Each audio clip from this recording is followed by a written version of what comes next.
de a un nivel alto. Es decir, con estas políticas de incentivos y prestaciones al personal, lo que buscamos es mantener nuestro personal motivado.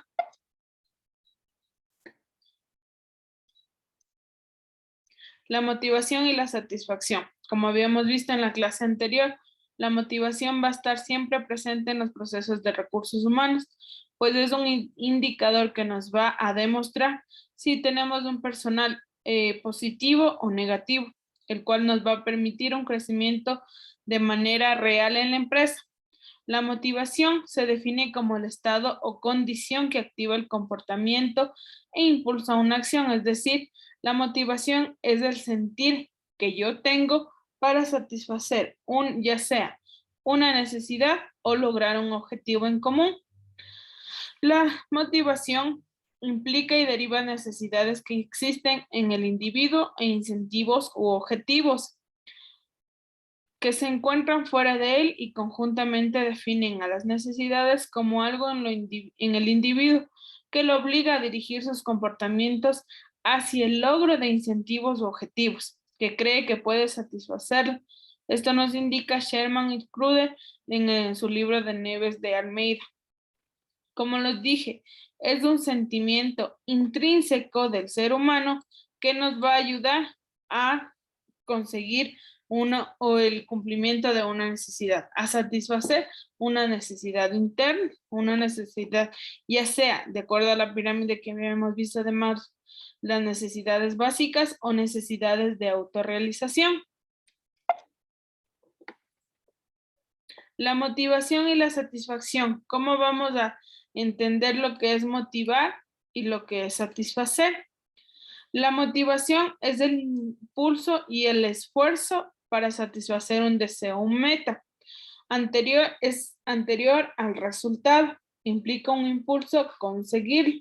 La satisfacción es el gusto que se experimenta una vez cumplido el deseo, es decir, es el resultado de la motivación, es posterior al resultado. Aquí ya siento satisfacción cuando tal vez yo tenía hambre y mi motivación era comprar una salchipapa, me invento. Mi satisfacción es sentir llenura una vez a ver que ya me alimenté de lo que yo deseaba.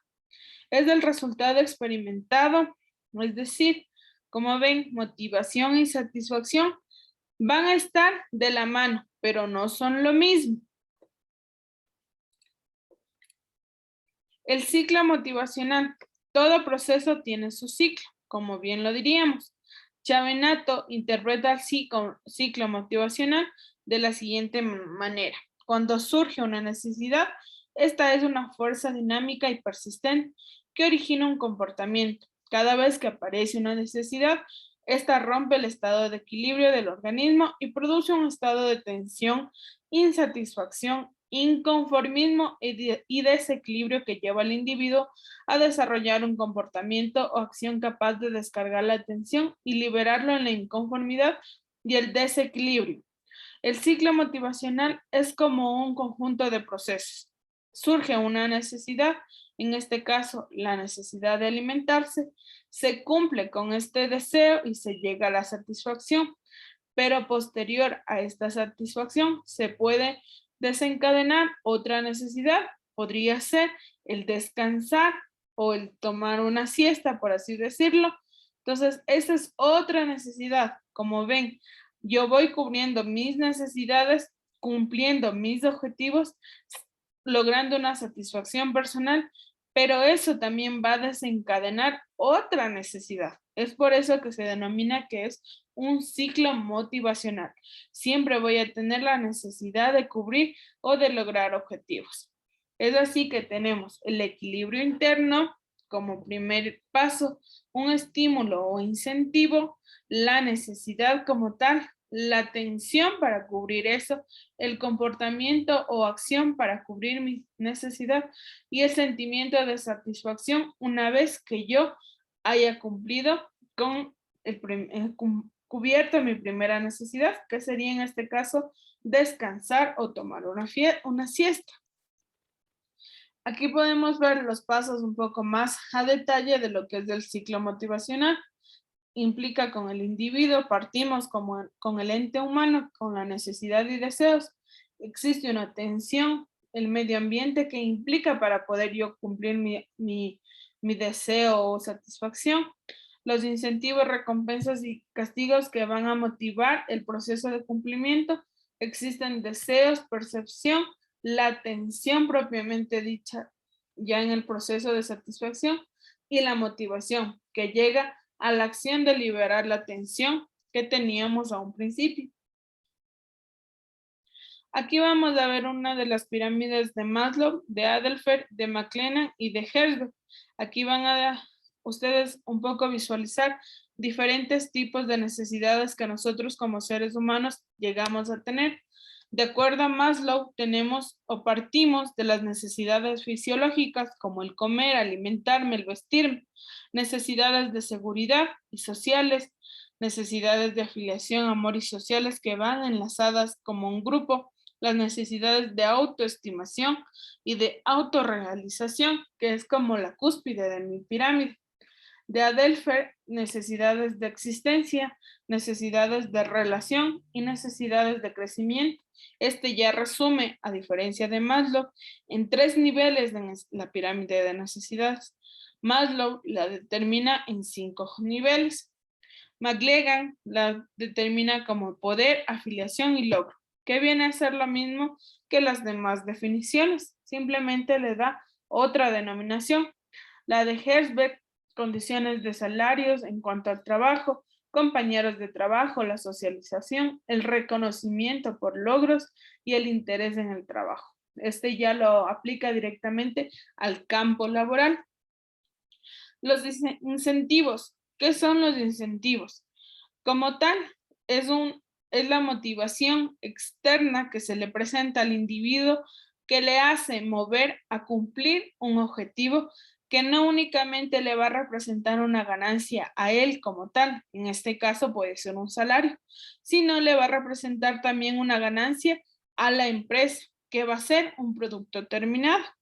El origen de los incentivos se da con el movimiento de la administración científica al proporcionar estándares objetivos al desempeño, mediante los cuales la productividad del trabajador pudiera ser cuantificada. Yo voy a medir mi productividad, es decir, aquí va a intervenir una evaluación del desempeño, donde indiquen o existen estándares, indicadores que yo produzco en el mes 100 cajas de zapatos al mes, es decir, versus 30 días, ya sean calendarios o incluso se consideren únicamente días hábiles.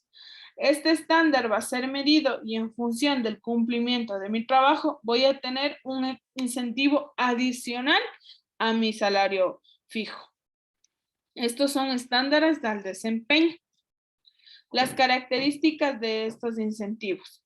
El incentivo debe beneficiar tanto al trabajador como a la empresa, como les dije desde la primera clase de gestión del talento humano. Lo que implica en recursos humanos es tener un ganar-ganar, es decir, un 50-50 por así llamarlo. No únicamente va a ganar el trabajador un salario, sino la empresa va a ganar compromiso y productividad, crecimiento frente a la competencia. Los planes deben ser explícitos y de fácil para los entendimientos de trabajadores. Los planes de trabajo siempre tienen que ser lo más sencillos posibles, que tengan los pasos que precisen la elaboración de ese producto y que sean de fácil entendimiento para cualquier persona que vaya a ocupar ese cargo, inclusive personas que no han tenido experiencia. Los planes deben tener la capacidad para llevar el control de la producción dentro de la empresa. Aquí vemos un ejemplo de un engagement, que es por qué vamos a motivar a nuestro personal. La empresa que consigue con la motivación de su personal. De manera general, les puedo indicar que al tener un personal, a un equipo de trabajo motivado y fidelizado con la empresa, lo que obtenemos es un gran grupo de talento humano, no únicamente por el compromiso, sino que podemos delegar el poder o la toma de decisiones a cualquier persona del grupo. teniendo la confianza de que van a llegar al mismo objetivo. No precisan tener al líder castigador al frente que indica si es que no se cumple ese multado, si es que no se hace esta multa. No se trata de castigar al personal, sino de motivar al personal. Entonces, ahí vamos a tener un personal motivado y fidelizado. El tipo financiero, el incentivo financiero. Aquí hace referencia o está enlazado a la producción o destajo, es decir, las cantidades de extras que yo produzco fuera de mi cumplimiento normal. Como les dije en el ejemplo anterior, si yo tengo que producir 100 cajas de zapatos, pero yo sé que si produzco más, voy a tener un extra adicional. Entonces yo voy a esforzarme en el transcurso del día y voy a sacar por lo menos hoy 120 cajas.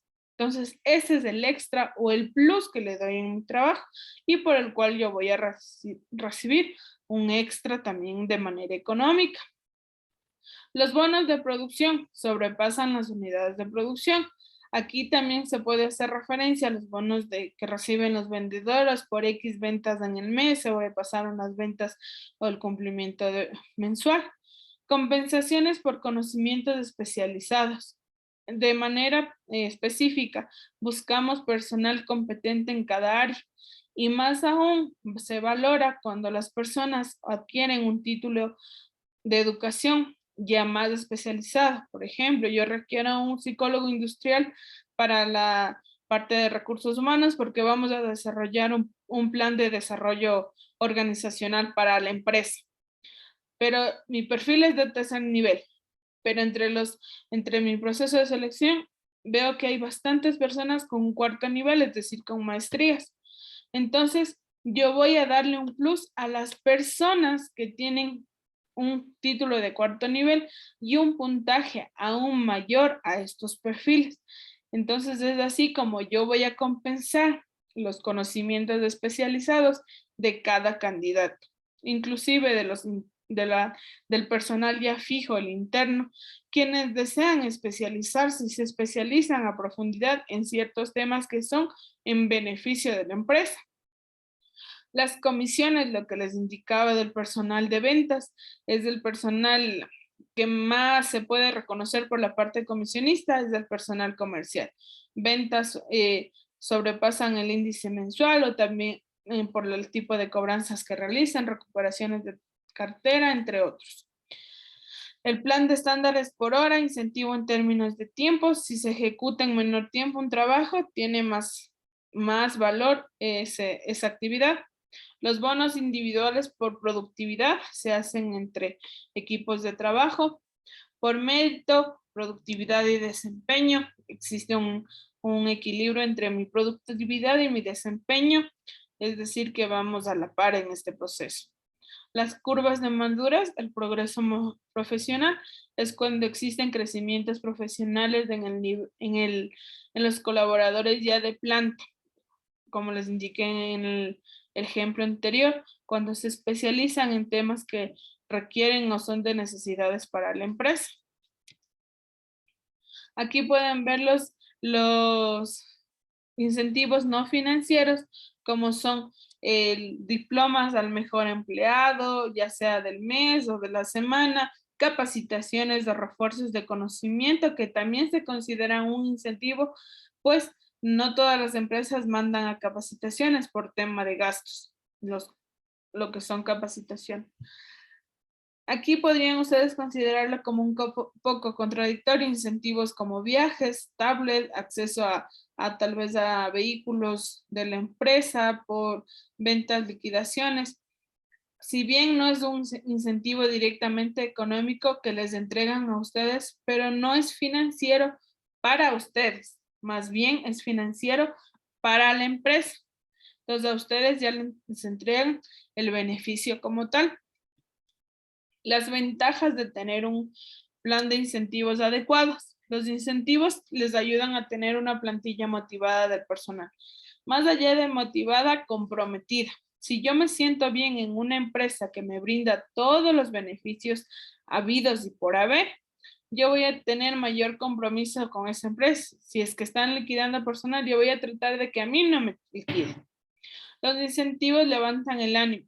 Siempre es necesario reconocer el esfuerzo y el sobreesfuerzo de nuestro personal. Como bien se dice, aunque sea con un gracias, lo hiciste bien, también es un reconocimiento que llega a enaltecer a cualquier persona. Los incentivos te permiten mantener a los mejores trabajadores y atraer a otros con talento. Cuando en el medio laboral se difunde que en cierta empresa reconocen tu trabajo, te dan incentivos, beneficios, tienen buen sueldo, tienen buen clima laboral, este tipo de información se difunde entre el campo externo, lo que origina que existan personas que deseen ingresar a esa empresa. Los incentivos incrementan la productividad de los miembros de la organización.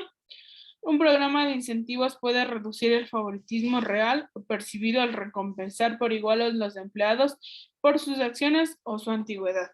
Es importante tener un plan de incentivos y compensaciones establecido para que el personal no considere que se está premiando por afinidad, por antigüedad o porque le cayó bien X persona. Entonces, al tener una política salarial ya establecida, se rigen al cumplimiento de la misma. Se van a despejar prejuicios en cuanto a estos términos de antigüedad, de favoritismo, entre otros. ¿Qué desventajas puedo tener con este plan de incentivos mal estructurado? Las competencias entre grupos, frustración y conflicto. Yo lo que quiero es conseguir el incentivo adicional a mi favor. Entonces, lo que yo voy a hacer es competir y tal vez no voy a medir mi nivel de competencia. Si es que yo tengo la posibilidad de dañar a otro, lo voy a hacer. Entonces, de esto es lo que es el conflicto y la frustración por parte de los grupos. Es mejor comunicar que la competencia debe ser sana entre todos. Todos tienen acceso a ganar, todos van a llegar a tener su incentivo. Tenemos que enfocar nuestra competencia al crecimiento de la empresa, más no únicamente al cumplimiento o al seguimiento de ese incentivo. ¿Qué debo tener en cuenta en mi plan de incentivos? Que motiven al personal como primera base, promover el aumento de productividad, retener a mi personal, atraer a talentos nuevos, ahorrar cuanto sea posible en referente a lo que son cargas sociales o beneficios particulares como seguros y pensiones, beneficios tanto al trabajador como a la empresa, sea explícito y de fácil entendimiento para los trabajadores que controlen la producción de la empresa. ¿Qué prefieren las personas? ¿El incentivo económico o no económico? Aunque suene un poco ambiguo, la mayoría de personas en la actualidad prefieren los incentivos no económicos. ¿Por qué motivo? Eso lo que les representa son tiempo en familia, tiempo para ellos, estabilidad laboral y una conciliación entre la vida familiar y la vida laboral. ¿Cómo se realizan los planes de incentivos? En base a qué yo me voy a fijar en mis planes de incentivos. Se deben otorgar en base al desempeño personal o de equipo. Nos basamos en evaluaciones del desempeño. El sueldo debe ser adecuado al puesto. Medimos lo que son las valoraciones por puntos para tener un equilibrio entre jerarquías. Los costos de las compensaciones deben estar incluidos en los incentivos. Es decir, que no todos van a tener a cargo el mismo salario. ¿Por qué motivo? Porque aquí con la parte de incentivos yo puedo equilibrar mis salarios.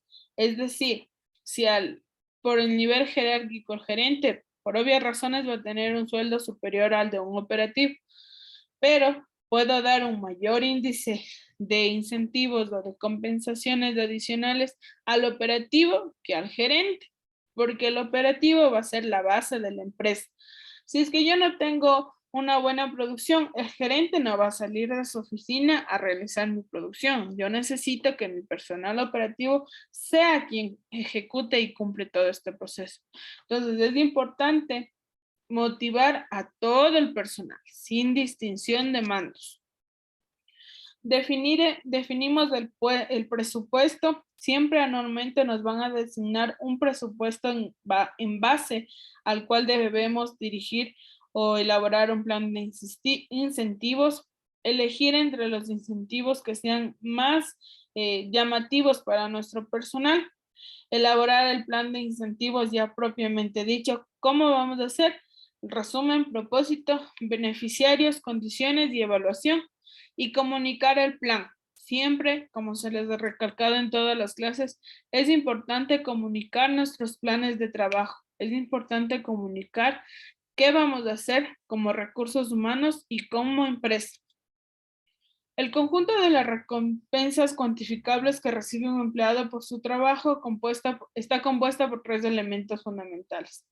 Existe un salario base, incentivos salariales y prestaciones.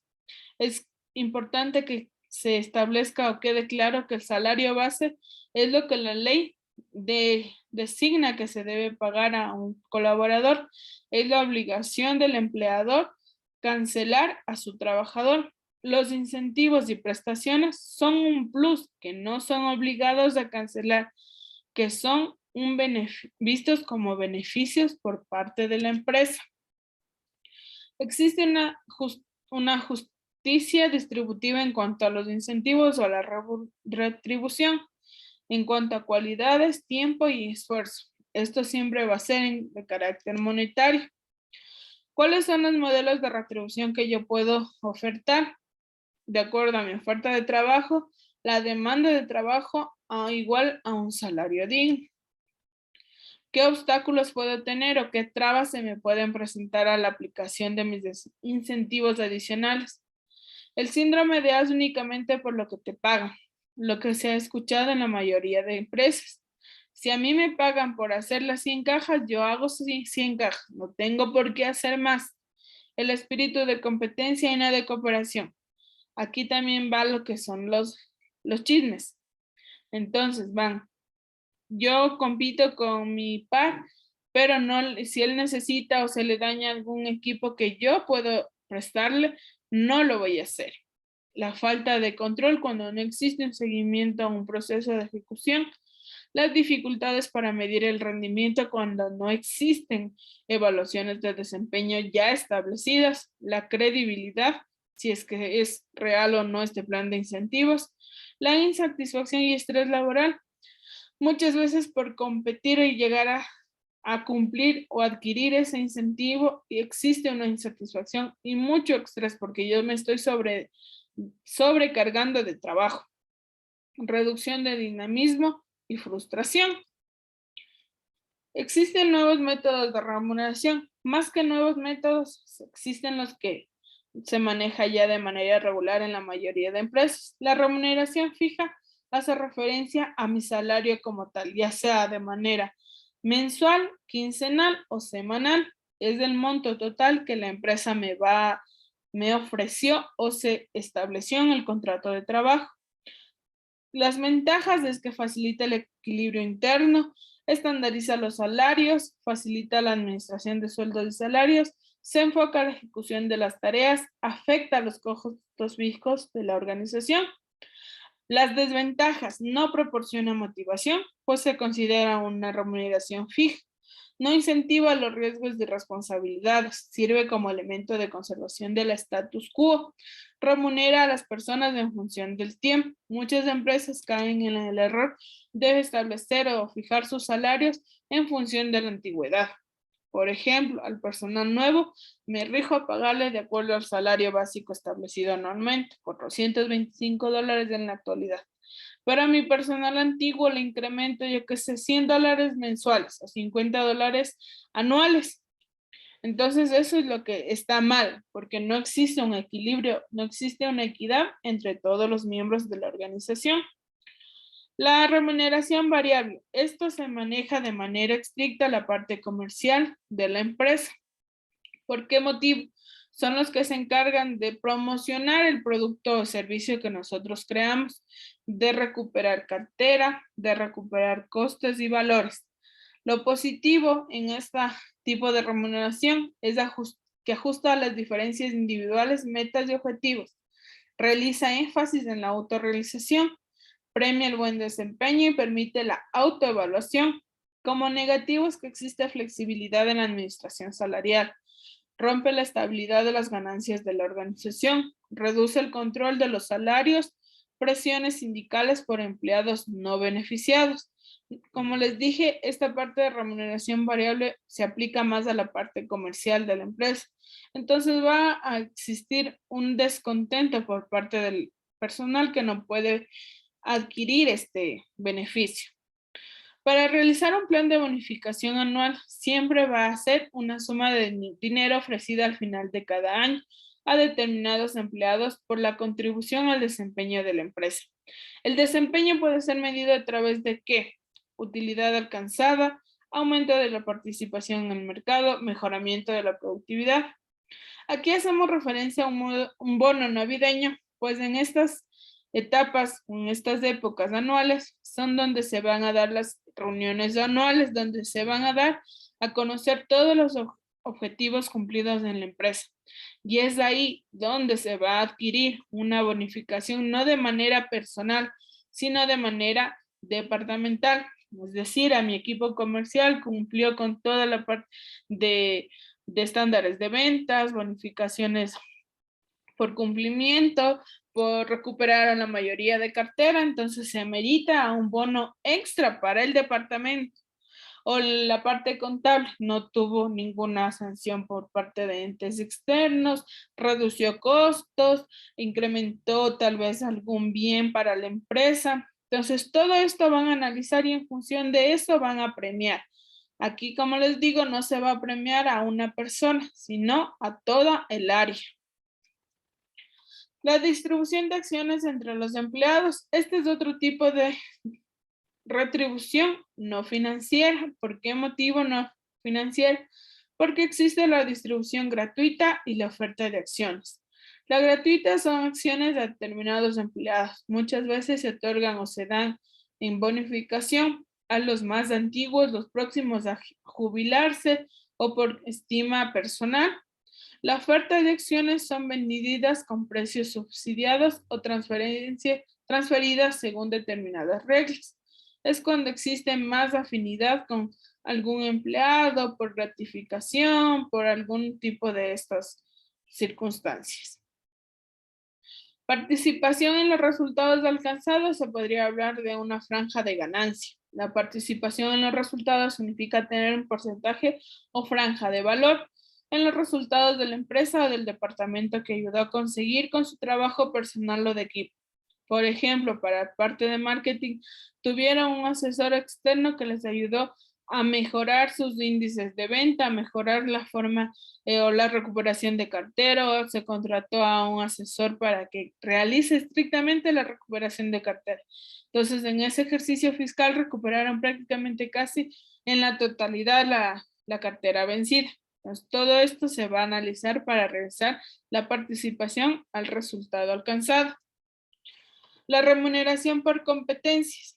Esta forma de remuneración recibe varios nombres, como remuneración por habilidades o por calificación profesional, es decir, por nivel de estudios.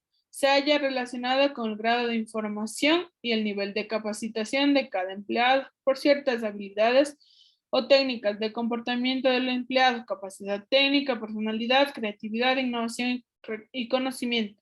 Recordemos que aquí únicamente no se va a premiar a la persona que llegó a tener una maestría o que tiene un tercer nivel. Se va a premiar a la tecnificación de conocimientos. Si un operativo busca capacitarse de manera personal, cubrir las brechas que él tiene de manera personal y que le va a representar mayor productividad a la empresa, esto se va a premiar. Se va a premiar que hubo ese compromiso, ese interés por mejorar él, no únicamente esperar que la empresa me dé una capacitación. Es así que vamos a premiar el conocimiento adquirido. La remuneración tradicional en este tipo de remuneración por competencias está fijada como un salario fijo. Las evaluaciones del desempeño no afectan a la persona. Solo los ejecutivos pueden recibir bonos con metas prenegociadas. No motivan ni estimulan. Y la motivación o la remuneración por competencias es un pago mensual o anual de acuerdo al desempeño. El salario no es fijo. La evaluación del desempeño afecta a la remuneración. Todos los empleados pueden recibir conforme el desempeño alcanzado. Funciona como factor motivacional o motivador. Es por eso importante seleccionar un tipo de remuneración para aplicarla en nuestra organización. Como ustedes pueden ver, la remuneración por competencias tiene más beneficios que la remuneración tradicional. Entonces, hay que saber elegir este tipo de remuneraciones para ser aplicadas. Una propuesta de valor para los empleados clara y diferenciada colabora en la atracción del talento y mejora el compromiso de los nuevos empleados hasta un 29%. Si yo adquiero el compromiso de mi personal fijo y nuevo hasta un 29%, significa que yo tengo un personal comprometido. De aquí a mañana yo puedo hacer cambios bruscos en mis procesos, no en la parte salarial, sino en la parte ya propia de cada cargo, y voy a tener una mejor aceptación. Habrán personas que no lo acepten de manera óptima o positiva, pero habrá un grupo grande que respalde mi cambio. Un nuevo modelo implica ayuda de comida en el trabajo, poder trabajar remotamente, apoyo para vestimenta y seguro médico familiar, entre otros. Esto hace referencia a una retribución no monetaria, no financiera para el colaborador, pero sí para la empresa. Si yo brindo a mis colaboradores bastantes beneficios no financieros, como el hecho de tener teletrabajo, no únicamente por temas de pandemia, sino permitirles por alguna gestión personal, algún permiso médico, inclusive realizar ese día teletrabajo para que puedan ejecutar sus actividades y no pierdan el tiempo en trasladarse de la casa a la cita médica, de la cita médica al trabajo, y así prácticamente pierden medio día de trabajo. Entonces ir a la cita y retornar a casa y continuar con su trabajo. Entonces este es como un beneficio que yo le doy a esta persona, siempre y cuando el trabajo que va a ejecutar lo amerite y sirva en teletrabajo. Entonces todo eso se debe analizar. El siguiente subtema, vamos a ver capacitación y desarrollo del personal. No sé si tienen alguna novedad o alguna pregunta en cuanto al tema que acabamos de ver, de incentivos y retribuciones.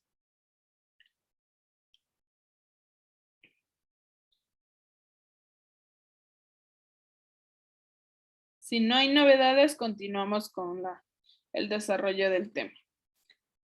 Capacitación y desarrollo del personal. La capacitación y desarrollo del personal hace referencia a lo que es un proceso de aprendizaje interno y externo del personal. El plan de capacitación o el programa de capacitación se va a estructurar en función de ciertas evaluaciones aplicadas a los colaboradores y las brechas de conocimiento que existen en la ejecución de las actividades. Para realizar un plan de capacitación hay que estructurar el proceso educativo de manera que resulte en lo más efectivo posible, es decir, que nos dé como resultado mayor aprendizaje. La organización es un conjunto de actividades con el fin de generar, desarrollar las competencias de desempeño requeridas en los funcionarios. Es decir, que yo voy a enfocar mis necesidades de capacitación dentro de un plan, voy a esquematizar mi plan. Para la parte financiera, actualización de NIF, para recursos humanos, gestión de leyes laborales, para la parte de comercial, gestión del tiempo, operativo, tal vez manejo de cargas. Entonces, todo esto yo voy a esquematizar de acuerdo al cargo, a la persona y al área. Inclusive voy a capacitar en temas legales que me obligan el Estado, como son en la parte de seguridad y salud ocupacional que veremos más adelante, lo que es cubrir necesidades en cuanto a, yo que sé, manejo de extintores, recarga de extintores, todos esos temas que ameritan ser capacitaciones de manera general a todo el personal. No vamos a distinguir entre áreas. Las interrogantes al momento de resolver lo que es una necesidad de capacitación. Existen. La capacitación genera necesidades de capacitación propiamente dichas. ¿Cómo se va a evaluar? ¿Cómo se va a ejecutar? ¿Para qué se capacitará? ¿En qué se capacitará? ¿Qué metodología será la más adecuada? Todas estas interrogantes nos tenemos que resolver o las vamos a resolver de acuerdo a la necesidad o el requerimiento de cada cargo a la persona que vamos a capacitar. Este es mi proceso de capacitación. ¿Cómo yo voy a ejecutar la capacitación, ya sea departamental o personal? Vamos a definir la necesidad de capacitación, actualización de las NIFs, diseñar y planificar la capacitación, es decir, buscar la fuente, si puede ser un refuerzo interno o tiene que ser estrictamente una institución externa. Proporcionar la capacitación, ya ejecutar la capacitación, evaluar los resultados, así como se evalúa el desempeño del personal, también voy a evaluar de manera interna y externa la capacitación que brindé. Y se va a monitorear. ¿Por qué motivo yo voy a monitorear? Porque voy a evidenciar si la capacitación sirvió para reducir las brechas de conocimiento existentes y mejorar el desempeño del personal. ¿Cómo yo hago la detección de necesidades de capacitación? Siempre va a ser precedido de una evaluación. Siempre va a estar tanto de una evaluación del desempeño o evaluaciones propias de conocimiento. ¿Cómo yo voy a hacer la detención de las necesidades? Es un proceso de análisis de las brechas de competencias reflejadas por carencias de conocimiento, habilidades o actitudes que se observan en los funcionarios y que afecten el cumplimiento de sus funciones. Es una investigación sistemática, dinámica, flexible y participativa que implica un proceso de análisis y reflexión. El objetivo es establecer clara y específicamente las competencias que se espera generar en la capacitación. Una vez que yo identifico mi brecha de conocimiento, yo voy a tratar de cubrir, ya sea de manera interna con una reinducción o recapacitación, o de manera externa con un proveedor, buscaré la mejor empresa que tenga el contenido que cubra mi necesidad. Mi objetivo es reducir tiempos en ejecución de actividades. Si yo voy a lanzar un nuevo sistema informático a la parte financiera de mi empresa, voy a primero capacitar. Si a lapso de 3 años o 3 meses veo que siguen errores en la ejecución de mi sistema, voy a buscar una actualización de conocimientos. Puede ser por el proveedor del nuevo sistema o por la gente de sistemas que yo cuento. Este es mi objetivo, establecer y aclarar dudas, cubrir brechas de conocimiento para mejorar la producción. En este caso, reducir errores en la ejecución del sistema. Las fuentes de situaciones. Existe el plan estratégico de la organización, análisis de situaciones, rendimiento y calidad de servicio, la movilidad del personal, elevado número de accidentes, reclamos y quejas de usuarios, introducción de nueva tecnología. Todas estas fuentes pueden ser causales para realizar una necesidad de capacitación. El cambio de métodos o nuevos procesos, como les di el ejemplo del nuevo sistema informático, la evaluación del desempeño y competencias, expansión o creación de nuevos servicios, gastos excesivos en el mantenimiento de máquinas y equipos, averías frecuentes en equipos e instalaciones, tiempo prolongado de interacción en el carro. Los problemas del desempeño. ¿Cuáles son mis problemas más comunes? Es para determinar una capacitación. Existen brechas de competencia, una baja motivación y problemas organizacionales. Si yo evidencio todo esto en una sola persona, me va a dar como resultado una necesidad de capacitación. Hay que tener en cuenta que no todas las deficiencias de desempeño se puede solucionar con una capacitación. Muchas veces las deficiencias de desempeño pueden ser por una mala organización de trabajo ya de la persona. Existen faltas de conocimiento en cuanto a las brechas de o soluciones de la parte de la capacitación. Falta de conocimientos, falta de habilidades o destrezas, falta de predisposición, deficiencia en métodos o procedimientos. Estas son algunas trabas que pueden tener o evidenciarse en las personas con brechas de desempeño. Aquí podemos ver la falta de información, problemas de clima organizacional, problemas de coordinación, insuficientes recursos, equipamiento inadecuado, falta de tecnología, cultura organizacional, falta de sistemas de apoyo. Aquí existen muchas razones o brechas que pueden estar latentes en una empresa para ejecutar un programa de capacitación adecuado. Aquí vemos un ejemplo en que está fallando una persona. Para nosotros definir en qué está fallando una persona, siempre vamos a partir de una previa evaluación de desempeño o del cargo o la actividad como tal. ¿Por qué está fallando? Tal vez por desconocimiento, porque no tuvo un buen día y justo cuando le evaluaron tuvo bastantes fallas. Hay que saber la razón por la cual nos está presentando las fallas dentro de la empresa. Como dice aquí, hay que descartar factores externos. Tal vez tuvo un mal día, problemas familiares, lo que ocasionó y desencadenó estos errores. Determinar qué brecha existe, habilidades desarrolladas, conocimiento disponible y actitudes implicadas. Si yo evidencio que tuvo un mal resultado por algún problema emocional externo a la empresa y fue ese día justo que falló, tendré que hacer una reevaluación un día posterior. En esa semana elegir un día X y volver a evaluar. Si sigue presentando errores, es porque ya son necesidades de capacitación. ¿Todos los problemas de desempeño que tiene mi unidad se puede resolver o abordar con capacitación? No, no todos mis problemas yo tengo que darle solución como capacitación. Existen problemas tal vez de índole personal o a nivel social, tal vez conflictos que no se van a solucionar con una capacitación, sino mediante la comunicación. En mi unidad hay muchos problemas de falla del equipamiento médico, clima laboral poco grato, la gente no se trata bien entre ella y siempre estamos descoordinados con los matrones. Esto se resolvería si hacemos del próximo año hartos cursos de manejo de conflictos, relaciones interpersonales y manejo de equipos. Esto es un ejemplo. Como ven, aquí no existe ninguna brecha de conocimiento, no existe ninguna necesidad de capacitación. Ya es un problema de manera de clima laboral.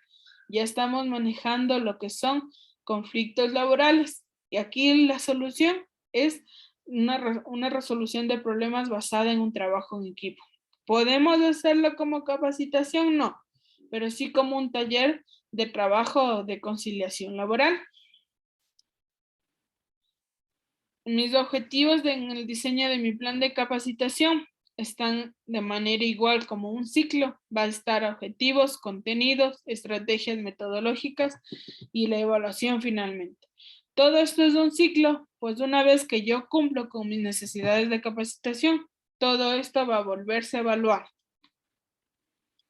Esto es en cuanto a ejemplos de capacitaciones, formular bien los objetivos, los tipos de objetivos que yo voy a encaminar mis capacitaciones. Vuelvo a recalcar en la parte de objetivos encaminados a la satisfacción de mis necesidades de capacitación. Es necesario basarnos en la parte de cubrir brechas de conocimiento, diferenciar la necesidad de capacitación como brecha de conocimiento, más no como conflicto social. Como vimos en el ejemplo anterior, fue un conflicto social, no fue una brecha de conocimiento. Aquí tenemos una serie de ejemplos en cuanto a las brechas de conocimientos y conflictos sociales que se pueden presentar en las diferentes empresas. Para seleccionar los contenidos de una capacitación externa, la parte de recursos humanos debe trabajar con el líder o jefe de área. ¿Por qué motivo? Yo como recursos humanos puedo conseguir un curso muy bueno en cuanto a costos de ejecución, tiempos de asistencia, entre otros. pero tiene que ser aprobado por el jefe departamental, pues es quien ha evidenciado de manera directa esta necesidad de capacitación, donde es quien va a elegir si se están cubriendo las brechas que requiere esta persona o si se amerita hacer una siguiente búsqueda de un centro de capacitación.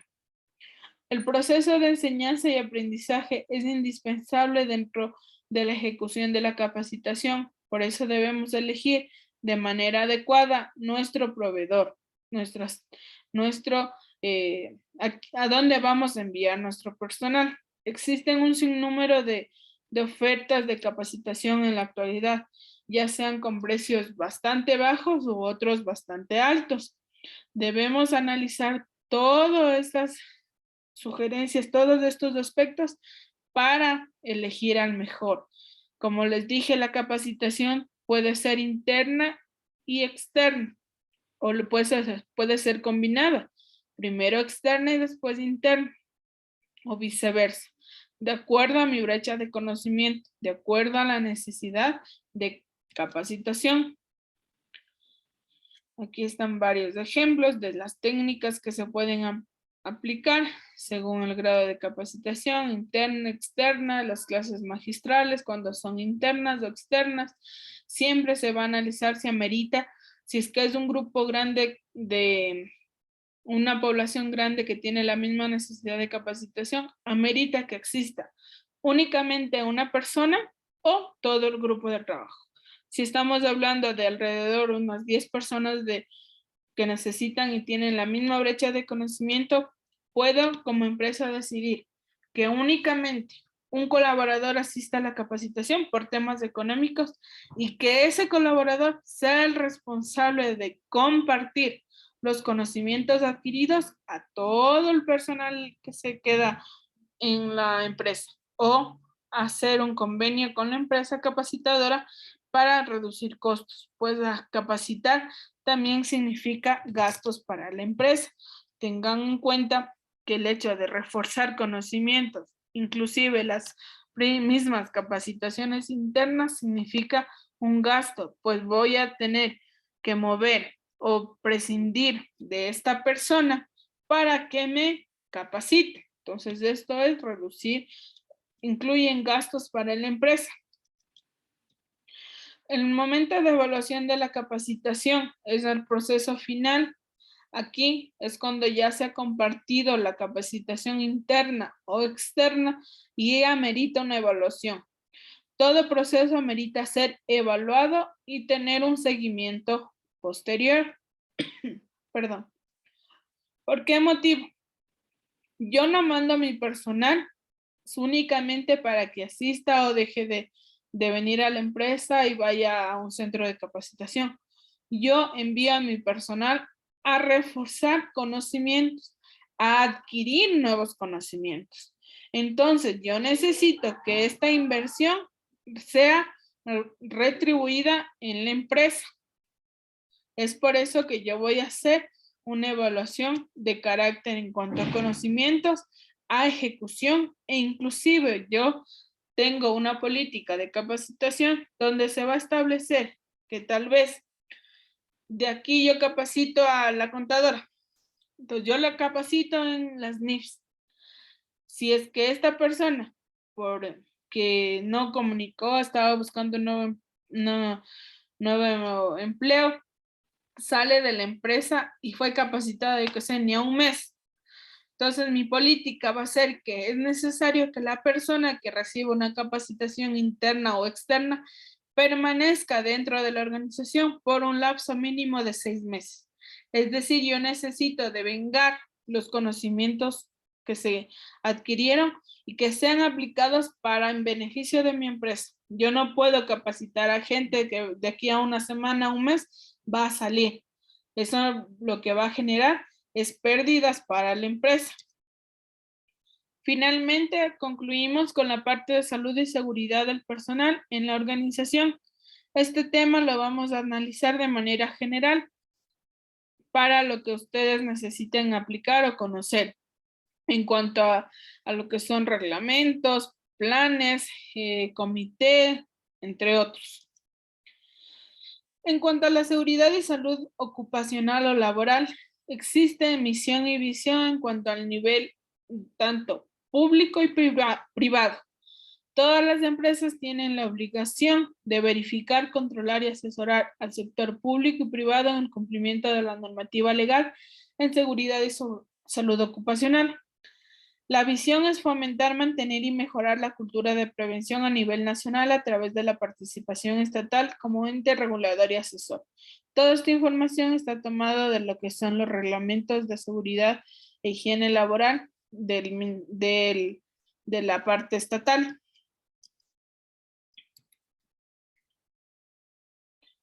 Vamos a tener los procesos de verificar y controlar inspecciones o auditorías. El Ministerio de Trabajo es el encargado de realizar este tipo de inspecciones a todas las empresas, grandes y pequeñas, desde aquellas que tienen 10 empleados en adelante, inclusive las que cuentan con empleados hasta menores de 10, siempre y cuando van a cambiar las requisiciones o requisitos que deban cumplir. Debemos asistir a las visitas técnicas, mantener verificación y seguimiento de inspecciones. Si dentro de mi inspección me levantaron observaciones, yo debo cumplirlas, pues vendrá una nueva inspección. Hay que formar al personal, charlas, capacitaciones y convenios, los que le decía en la clase, en el tema anterior.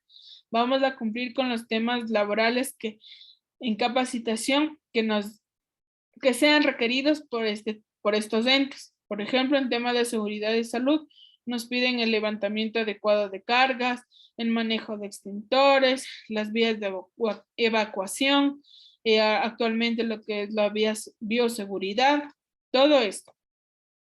Informar en cuanto a publicidad, campañas publicitarias y material informativo web, por ejemplo, las zonas que son prohibidas de fumar, las rutas de escape, las rutas de evacuación, todo este tipo de cosas tienen que estar en señalética en la empresa. Desarrollar la normativa, la elaboración y autorización de normas. Todas las empresas tienen la obligación de tener un reglamento interno de seguridad y salud en el trabajo, el comité paritario, las asistencias de este comité a las reuniones que ameriten, entre otros. La seguridad, verificar las condiciones de las empresas públicas y privadas con el fin de reducir los riesgos laborales. Aquí ya van las inspecciones de las que son empresas, más a las que realizan procesos de alto riesgo. Por ejemplo, en la parte de la mitad del mundo, empresas constructoras que deben tener el uso de cascos, guantes, botas, puntas de acero, todo esto se va a inspeccionar por parte del Ministerio de Trabajo. La salud ocupacional ya propiamente dicha, verificación del cumplimiento de vigilancia en la salud de los trabajadores para mantener un medio de ambiente saludable. Aquí hacemos referencia a los exámenes ocupacionales. A todos ustedes en sus empresas debieron realizar lo que son exámenes de ingreso, de acuerdo al cargo, de radiografías, y de igual manera los exámenes anuales una vez al año, o de acuerdo a las políticas de la empresa, muchas veces hacen 2 veces al año. Exámenes postocupacionales cuando se desvincula un personal para demostrar y deslindar su responsabilidad en el caso que a futuro presenten enfermedades relacionadas a la parte laboral. Por ejemplo, un mal levantamiento de cargas, se hace referencia a hernias discales, a varices en el caso de las piernas. Todo esto va a estar respaldado cuando nosotros realizamos los exámenes ocupacionales, preocupacionales, ocupacionales y postocupacionales. Entonces, la empresa de esta manera va a tener un respaldo que si es que a futuro este colaborador sufrió algún accidente y resulta que tiene una hernia discal, entonces no va a ser responsabilidad ya del patrón, inclusive cuando ya no pertenece a la empresa. Entonces es importante que todas las empresas cumplan con esta parte. La higiene industrial, la evaluación de los ambientes de trabajo con procedimientos bajo normas, recomendar y verificar estrategias de la OAE. Esto hace referencia a lo que son mediciones de ruido, de vibraciones, de polvos, de la parte visual, iluminaciones, todo esto. Las áreas de trabajo a las que vamos a aplicar la parte de salud ocupacional van a ser a todas las áreas. Van a haber investigación, capacitación, asistencia técnica, sistemas de gestión, seguridad y salud. Existe un nivel de riesgos en donde se van a aplicar de acuerdo al ámbito o al sector laboral. De alto riesgo conocemos los hidrocarburos, eléctrico, construcción y manufacturero. ¿Por qué son de alto riesgo? Por el nivel de aplicación de su trabajo. La gestión de la seguridad y salud ocupacional siempre va a estar enlazada a requerimientos legales, identificación, medición y evaluación de riesgos, control de los factores de riesgo, vigilancia a la salud de los trabajadores. Todo esto es igual un ciclo que debemos cumplir como empresa, no solo como recursos humanos o talento humano, sino como empresa. La empresa es la responsable, en este caso líder, gerentes, son los responsables de cumplir todo esto en seguridad y salud ocupacional. Pues recursos humanos es el responsable de manera indirecta, sí, responsable de dar un seguimiento de aplicación, pero del responsable directo es de quien toma la decisión de aplicación, que sería el gerente general, presidente o el líder máximo de la empresa. De acuerdo a la Unidad de Seguridad y Salud en el Trabajo, existe un decreto, el 2393, que establece que las empresas deben tener un reglamento de seguridad y salud. Actualmente, todas las empresas, pequeñas y grandes, como les indiqué a un inicio, son responsables de tener los reglamentos de seguridad y salud ocupacional. Todos. Y estos tienen que estar avalados y aprobados por el Ministerio de Trabajo. En una inspección, si no cuentan con este reglamento, no van a poder continuar muchas veces con las funciones y van a tener una nueva inspección para volver a ver las brechas que tuvieron. Si no tienen este documento y siguen recayendo en el error, pueden llegar al cierre de la empresa. Aquí hace referencia a que empresas con más de 100 trabajadores, de 50 a 100, categorizadas de alto riesgo, lo que vimos, hidrocarburos, constructoras.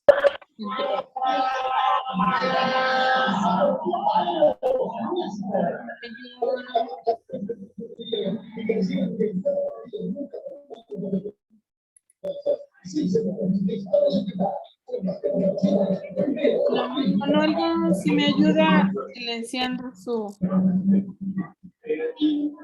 por favor. Ya le silencio. Perdón, continuamos. Y de igual manera aquí existe una necesidad de servicio médico en la parte de seguridad y salud ocupacional, es un requerimiento externo de acuerdo al número de ocupantes de las empresas. Tienen que tener un servicio médico fijo en la organización. Todos estos requerimientos van a estar englobados a lo que son seguridad y salud en el trabajo y cumplir con los requerimientos mínimos, el tener un médico general, un médico especialista, una enfermera, todo esto va a estar englobado a las necesidades de la empresa. El comité que les mencioné de seguridad de higiene en el trabajo, de acuerdo a los números de participantes, cuando existen sedes de la empresa, únicamente va a estar un representante del comité. Las funciones en cuanto a la ejecución de actividades, el reglamento de higiene y seguridad, este debe estar impartido a todo el personal debe contar con este reglamento. La matriz de riesgos, de acuerdo a cada cargo, también es como un plan de capacitación, pero aquí ya vamos a ver la matriz de riesgo de acuerdo a los riesgos físicos, psicológicos y ambientales de cada cargo. La medición de los factores de riesgos que van a estar incluidos en la matriz, auditivos, visuales, de exposición física, química, todos estos. El mapa de riesgos, que también está dentro de lo que es el reglamento interno. Aquí va a estar de manera física el área de trabajo.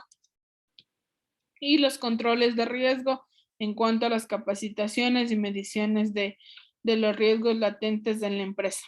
Entonces, todo esto es enfocado a la seguridad y salud de acuerdo a su nivel de trabajo, al nivel de ejecución Todo esto se tiene que aplicar en todas las empresas. Vuelvo y repito, desde la pequeña hasta la grande empresa.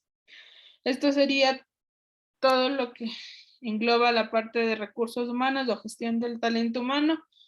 Culmina con las unidades de estudio. No sé si tienen alguna duda o requerimiento por parte de ustedes.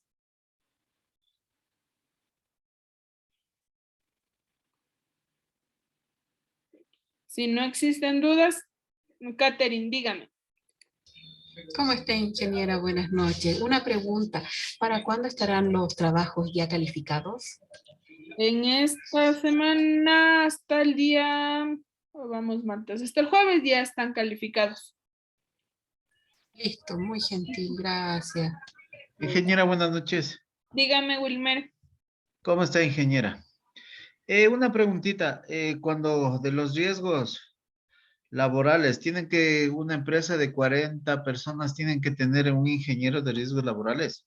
No estrictamente un ingeniero, sino cumplir con la parte del reglamento, capacitaciones, dotar de lo que es los equipos de los PPP, los equipos de protección personal, más no un ingeniero. La mayoría de empresas, hasta los 100 empleados, menos de los 100 empleados, pueden tener un externo, un asesor externo, no un fijo. Ya. Otra cosa, y si le pasa un accidente en donde se cae el trabajador sin tener sus adecuados casco, todo el aspecto de seguridad, Ya. ¿qué pasaría ahí? Ahí es negligencia de la empresa. Si no dotó de los implementos de seguridad, es responsabilidad directa de la empresa. Se hace lo que es el aviso en el IES, en el riesgos de trabajo, el accidente laboral. Si fue dentro de las funciones que él realizaba, tienen que hacer el aviso, se hace una inspección, les realizan una inspección por parte del IES y ahí ya le hacen la atención de acuerdo a la necesidad. Si es responsabilidad 100% de la empresa asume con el costo. Si Ahí fue, no pueden cerrarle. no le cierran, lo que hacen son investigaciones. Lo que en este caso la empresa, si no cumple con nada de seguridad y salud ocupacional, mientras se hacen las investigaciones, debe iniciar con la aplicación de seguridad y salud ocupacional. Ah, ya. Lo que pasa es que donde trabajo hubo un inconveniente Ujú. de que se les pide, póngase para descargar de los containers, les piden seguridad, fajas, todo eso, y no dieron, pero y se cayó un muchacho y eso pasó. De ahí el jefe se hizo cargo de todo y no le dieron aviso al IES diciendo que van a tener problemas. Por eso, ¿qué problemas tendría o Es, podría ocasionar? es que puede ocasionar multas. Lo que cierre directo no, a menos que haya muerte. Pero lo que generan son multas por no aplicación de la parte de la ley de seguridad y salud ocupacional, multas hasta que apliquen y van a tener una constante inspección por parte del IES. Tienen que dotar de todo lo que amerita el riesgo de ese cargo, arnés, uso de tal vez fajas, cascos, botas puntas de acero, gafas, tapa oídos, todo eso, o sea, todo lo que amerita el riesgo, por mínimo que se represente, hay que entregar los equipos de bioseguridad. Si es que se entregó y la persona ya no utilizó, ya se deslinda la responsabilidad de la empresa y la asume directamente la persona. Pero eso también hay que comprobar. Claro, en este caso nosotros tendríamos que entregar un listado y que firmen, ¿no es cierto? Se llama un acta de entrega. Ya, ok, nada más, ingeniera, muchas gracias. Listo. ¿Alguna otra duda? Si no hay dudas, entonces ha sido un gusto compartir con ustedes. Como les dije, el día de hoy se aclava la unidad de estudios. Cualquier duda a mi celular. Y hasta el día jueves, viernes ya se encuentran las notas de sus trabajos. Una buena noche, hasta luego.